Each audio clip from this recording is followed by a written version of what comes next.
noite, boa noite. Hoje, terça-feira, ainda dia 23 de junho de 2015, véspera, né, do dia de São João. Aí passei, tava vindo para casa um pouco tarde nos meus parâmetros, né, assim, 7h30, 8 horas da noite, mas resolvi passar na abertura de uma exposição de brinquedos feitos à mão, né, num espaço cultural aqui da cidade. E foi muito bom. Primeiro porque a exposição tá lindamente montada, tá linda. Então assim, aquela coisa mais simples do mundo, um peão, né, que os meninos com o qual os meninos brincavam muito, umas coisinhas muito simples, mas a maneira como tá montado ficou lindo. Falei, gente, eu queria ter montado um quarto para minha filha desse jeito, assim, muito lindo. O que é, né, o olhar treinado, assim, essa sensibilidade visual, plástica. Nossa, o que é isso, gente? Eu devia ter estudado, aliás, eu ainda morro de vontade de estudar artes visuais para ter essa questão da composição, né, na imagem, e teoria, história e crítica da arte, claro.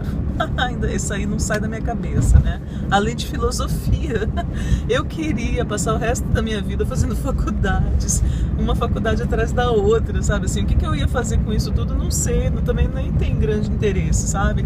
Porque não é assim utilitarista, é paixão. Eu queria ficar estudando na universidade, assim, até o último dia da minha vida. A dificuldade é, primeiro, né, o vestibular, tem que ficar estudando para uma disputa, para passar por um funil, isso eu acho injusto. E a outra coisa é ter que trabalhar e ficar produzindo dinheiro, né, para poder sobreviver e cada vez mais, e ter que trabalhar cada vez mais, e como isso nos consome, né? E aí sobra pouco tempo para você fazer o que você realmente deseja, como no meu caso, estudar e viajar, né? Viajar, então, é ainda mais complicado, porque demanda mais dinheiro, né? Mais coisa. E aí eu, por exemplo, viajei pouquíssimo na minha vida. E, em parte, hoje eu entendo, porque eu tinha muito medo. Tinha medo, né? Apesar de pensar que eu era super corajosa e destemida, eu morria de medo. E depois ficou difícil por essa questão, né? Por tem um custo, tem um custo a mais, né? E eu já tinha que arcar com a vida, e aí eu não conseguia me organizar para viajar e tal. Não priorizava isso. Na verdade, não priorizava isso, né? Porque comprar livro, por exemplo, eu sempre dei um jeito.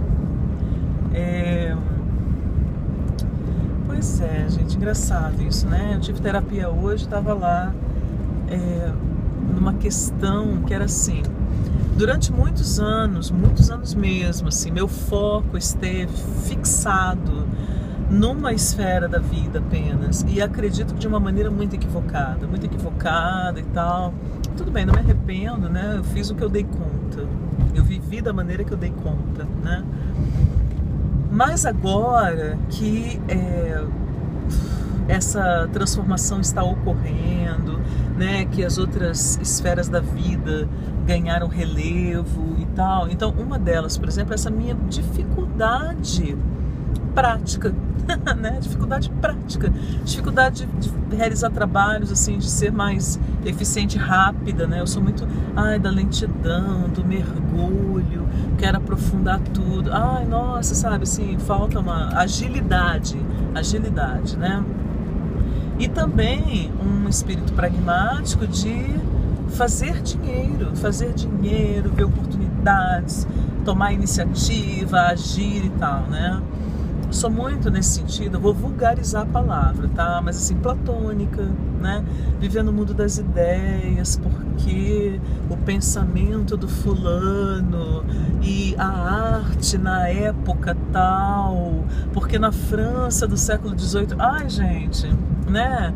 Se fosse um outro país, ou se eu soubesse de fato aproveitar isso de uma melhor maneira, se eu tivesse concluído meus mestrados, entrado no doutorado, me focado em escrever e publicar, me tornar uma autora e tal, ok, problema nenhum em viver no mundo das ideias. Mas a questão é que eu junto a autossabotagem, mas com essa dispersão, que hoje eu entendo que é uma espécie de fuga, né? Essa sobrecarga de coisas, de fazer 1000 coisas que me impedem de aprofundar em uma, duas. Então eu fico sempre ali na superfície, eu fico surfando, né, em 1000 coisas, e sou muito curiosa, e aí eu quero experimentar de tudo. Aí alguém fala assim, porque hoje em dia, não sei o que lá, tem uma nova forma, uma nova expressão que é X. Aí eu quero experimentar, sabe? Aí eu quero ir lá ver o que é, fico interessada por aquele assunto. Então, na verdade, tem uma questão, eu acho que tem uma infantilidade, né? Porque, como disse um antigo terapeuta meu, quem quer tudo é a criança, né? Amadurecer implica saber e conseguir fazer escolhas. Porque amadurecer implica aguentar as perdas. Aguentar as perdas. Porque ao escolher, você vai perder todo o resto. Todo o resto, entre aspas, significa todas as inúmeras outras possibilidades, mas que elas só existem na fantasia. Você não vai mesmo dar conta de todas as possibilidades. Você precisa fazer a escolha, né? E eu sempre fiquei nessa coisa meio adolescente, assim, de como se eu não tivesse que fazer escolha, e o tempo já passou, e eu ainda tô lá no frenesi, né? Protelando a escolha. E aí eu hoje na terapia falando disso, falando da minha culpa, né? Me sinto muito culpada. Principalmente antes, tudo bem, eu tava como que com os olhos vendados, assim, havia, né? Tava velado esse problema, eu não conseguia realmente, né? Como eu tava apalpando, tava às cegas, né? Então eu não conseguia resolvê-lo. Mas agora que veio as claras, que eu compreendi, elaborei e decidi, eu vou mudar e eu vou desenvolver essa inteligência pragmática, prática, concreta, né, da realização das coisas, da materialização das ideias. Eu me culpo. Por quê? Por que demora tanto? Por que demora tanto, assim?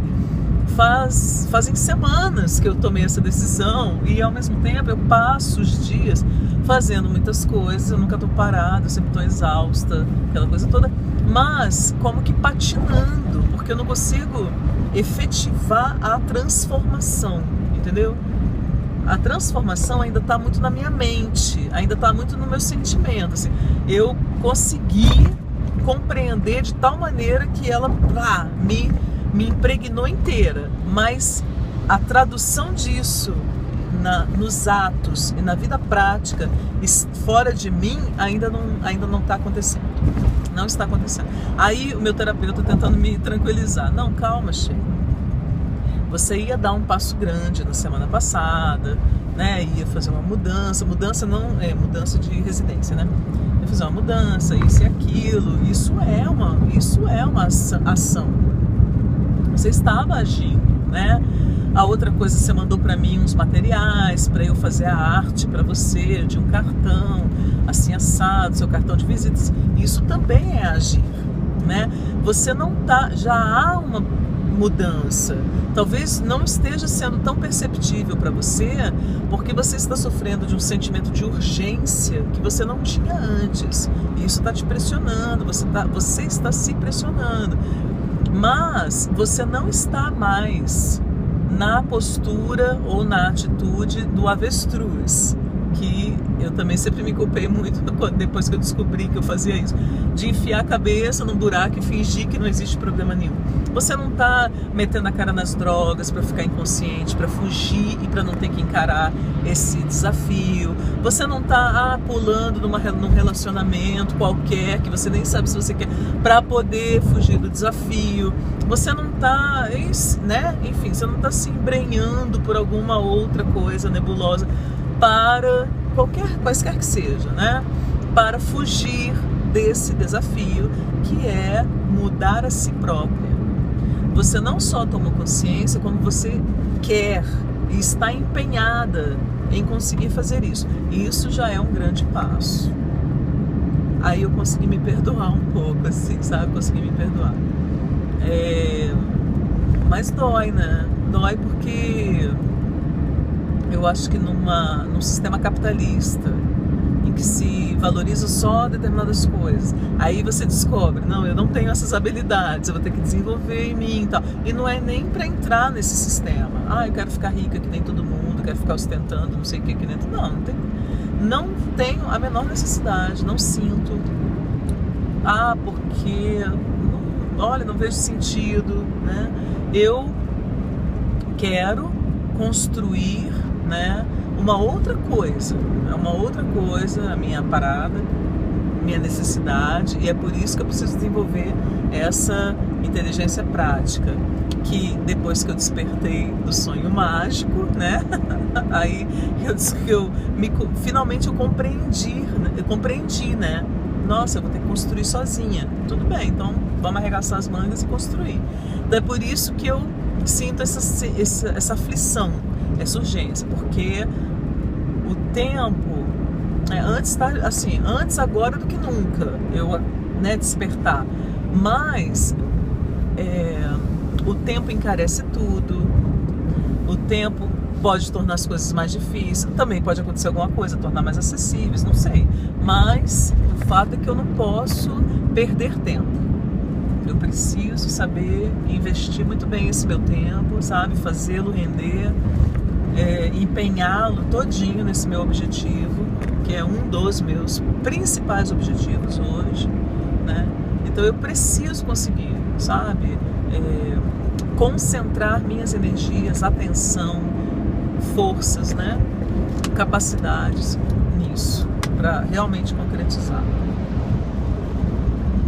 Ai, gente, quando eu compartilho, assim, o que meu terapeuta disse, o que eu disse, o que eu tô sofrendo, por que assim, assado, não é no sentido, tipo, pra passar essa impressão, tipo, ai, Sheila, nossa, você tá fazendo terapia pra ouvir isso, até eu podia te dizer isso. Não é, sabe? Ou, nossa, fazer parecer, olha que difícil, gente, que eu descobri na terapia. Não é nada dessas coisas, é mais simples. É tipo assim, às vezes, para alguém que está de fora, que ouvisse, né, a minha narrativa, a minha coisa, ficasse muito clara. Mas eu que estou no olho do furacão, que estou dentro dela e se trata justamente da minha dificuldade e tal, eu não enxergo, né? Eu fico sem conseguir enxergar direito a coisa. Mas, independente de a dificuldade ser A, B ou X, todos nós temos as nossas. E às vezes o processo, em alguma altura dele, faz sentido para você também, que está às voltas com outra dificuldade. Mas de repente tem alguma reflexão, algum toque, alguma chave, alguma coisa, um detalhe que te dá um insight também. Então eu acho que é por isso que eu divido, é por isso que eu comento, é por isso que eu descrevo, né? E fico aqui analisando novamente e tal com vocês. Por isso, assim, eu já aprendi coisas e tive insights fabulosos com a narrativa de outras pessoas. Então eu lembro, por exemplo, uma amiga contando, né? A questão dela era com o pai. Mas ela tinha viajado para São Paulo, tinha encontrado uns parentes, né? Uns primos e tal, cuja mãe era muito linda, muito bonita e que, separado do pai, começou a trabalhar com um político e tal, e ascendeu também economicamente, não sei o que e tal, mas que nunca tinha sido muito ligada, né, aos filhos, assim, nunca tinha sido aquela mãe que a gente idealiza. Ela não havia abandonado essa outra persona, né, digamos assim, esse outro papel que era o da mulher bonita, deslumbrante, que fascinava.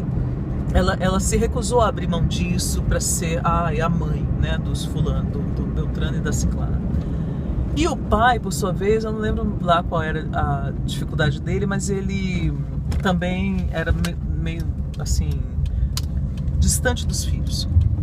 E aí o que aconteceu foi que a filha, principalmente, sofreu muito com isso tudo. se tornou obesa, mórbida, né? Tinha uma dificuldade, não conseguia se colocar profissionalmente, era toda uma coisa, né? E aí essa minha amiga, na época, né, encontrou com a prima, e aí conversa vai, conversa vem, a partir da prima, ainda falando, né, do pai, da mãe, não sei o quê. Uma hora, minha amiga perguntou para ela assim, mas você ainda tá esperando sua mãe cuidar de você? Ela não vai cuidar de você. Isso já foi. Agora é você que tem que cuidar de você. Gente, na época, não, assim, não foi capaz de me transformar inteiramente. Mas essa frase que ela disse para a prima fez tanto sentido para mim, tanto, que era aquilo que... E aí, claro, às vezes volta, né? Claro que às vezes ainda está reverberando. Ou, às vezes, está em parte resolvido, mas ainda tem alguma coisa que ainda não se concluiu, que você ainda não conseguiu transformar direito. Então, por exemplo, essa frase, né?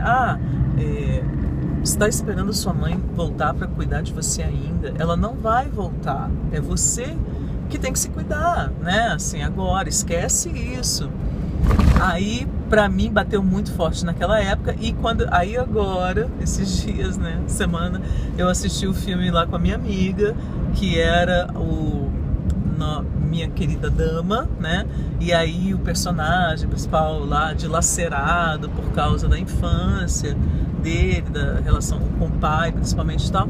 E aí a reflexão, né, que diz: nós passamos a vida toda esperando os pais voltarem para consertarem tudo e eles não voltam. Ai, gente, chorei muito, mas foi um impacto, né? Foi um sentir aquilo, compreender aquela frase diferente da primeira vez em que a ouvi.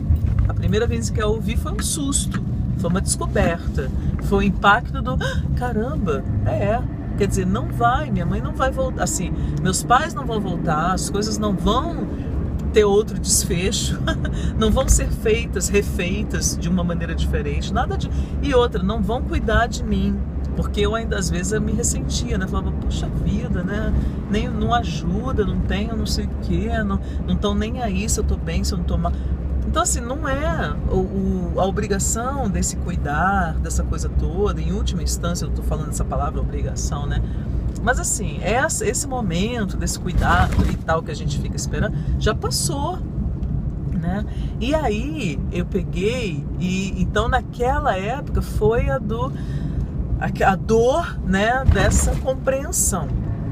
Quando eu vi o filme agora, foi a dor do compreende isso, e infelizmente é verdade, né?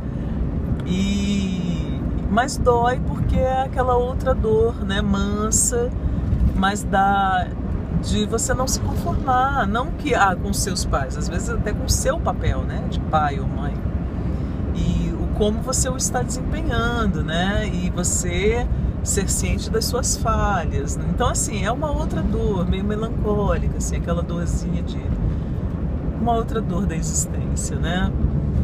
Então, esse é um exemplo, né? É uma questão que é uma das centrais, né? Muito crucial, assim, na vida de na construção, né? Na consolidação do caráter, da personalidade, de uma sensibilidade sadia, né? Enfim, emocionalmente sadia de qualquer indivíduo e tal. Esse é um dos alicerces, né? Milhares de outros a gente poderia enumerar, né? Elencar aqui. É porque eu tenho andado às voltas com essas questões, né?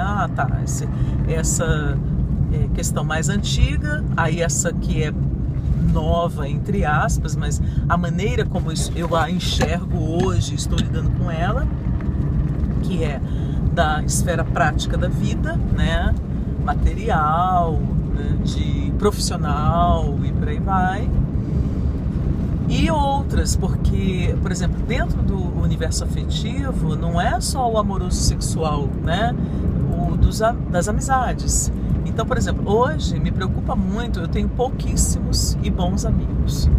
tenho pessoas que eu conheço que são queridíssimas, fofas, assim, que eu encontro, sempre tenho um carinho enorme, apesar de não ser amigo,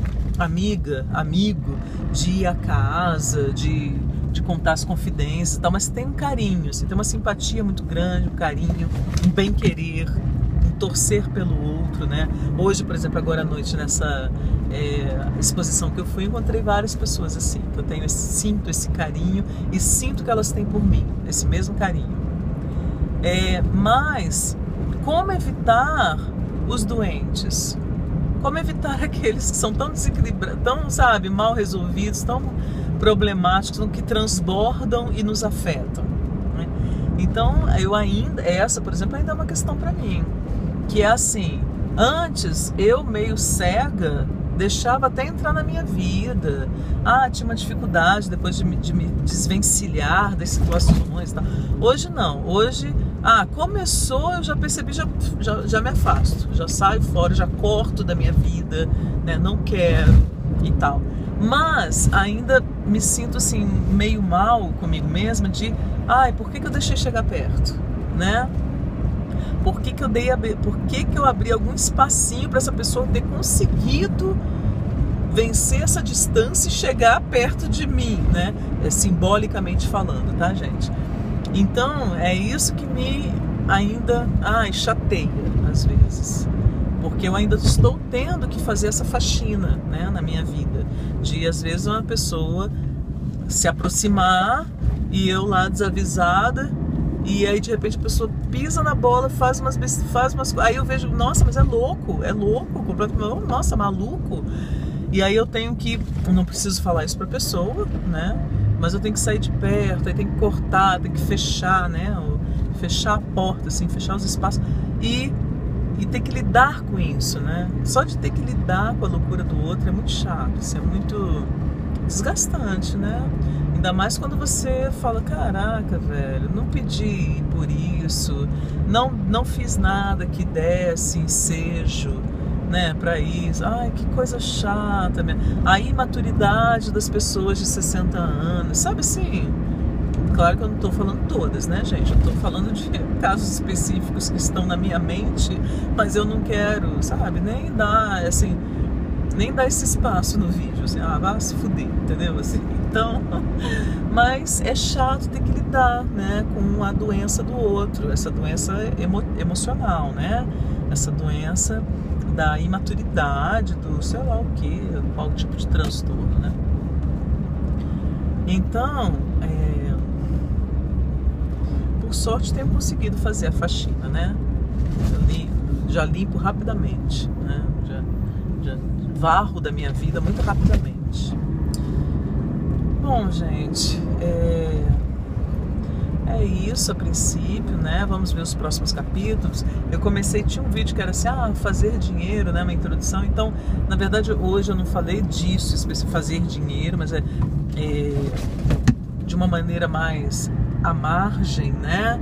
Acabei por falar um pouquinho dessa necessidade, desse aspecto, né, da vida que nós temos que desenvolver, temos que ter desenvolvido, né, sob pena de comprometermos a nossa sobrevivência mesmo, não é figurativo, é real, é de uma maneira concreta, para você ter autonomia, liberdade, né? Liberdade de escolha, de como eu vou conduzir minha vida, de como eu vou, né, que estilo de vida eu quero ter, você tem que resolver isso, você tem que criar as condições, ter os instrumentos e a capacidade de suprir a sua vida, né, suprir a si própria, a sua existência. E eu estou justamente, como disse meu terapeuta, enfrentando este desafio agora, nesse momento. Enfrentando este desafio. Meu processo neste momento é exatamente esse. Gente, boa noite. Eu tô exausta, assim, acho que eu seria capaz de dormir em pé. E desejo uma noite deliciosamente, sabe, assim, que reparadora para todo mundo, né? Que restaure aí bem as energias, que vocês se repousem muito bem. Até a próxima. Muita gratidão sempre.